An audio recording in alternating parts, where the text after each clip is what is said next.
Okay, we are going to review the Declaration of Independence. We had done the activity in class, comparing this to a breakup letter.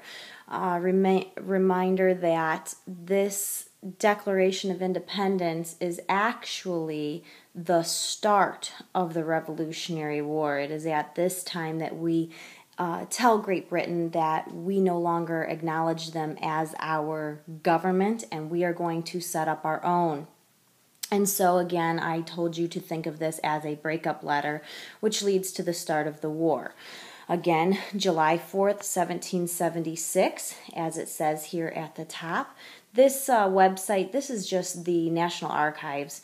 You can go to this and you can actually visit all of our important, they call them the Charters of Freedom. So I just went ahead and accessed this website.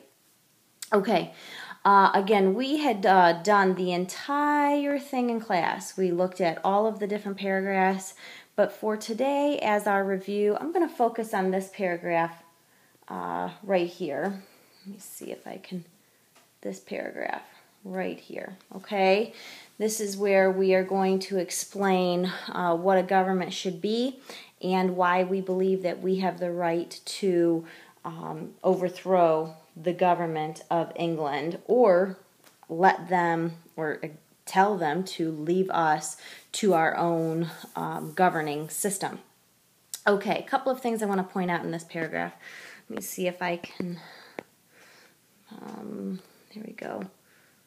Zoom in here. Okay.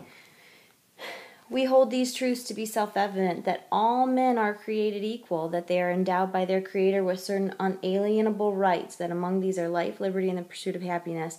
These are the only three rights that are ever stated anywhere in the Declaration of Independence. Please do not confuse the Declaration of Independence with the United States Constitution, two very separate documents. But these are the only three things that in the Declaration of Independence our founding fathers say that we ought to have, okay?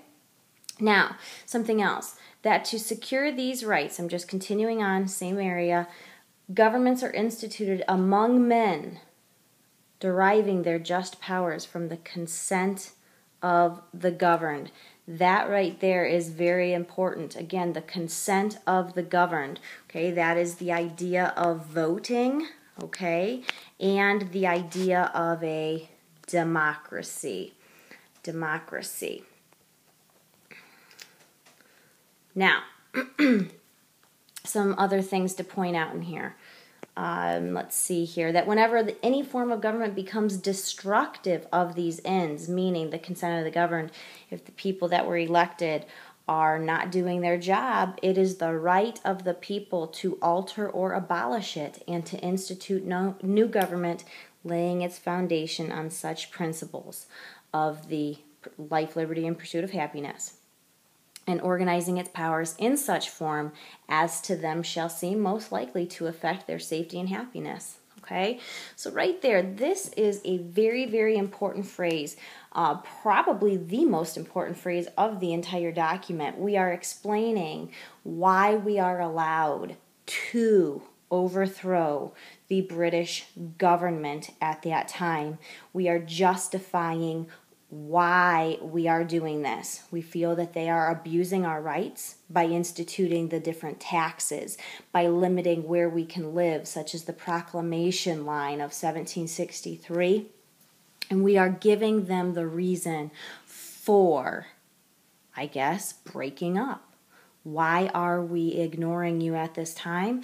Because you are affecting our life, liberty, and pursuit of happiness. Okay, now, I am not saying that the rest of this document is not important. However, for our test purposes, you would need to focus your studies on this paragraph right here. If there is anything in this paragraph that you still do not understand as you read back through this, you need to make sure that you ask.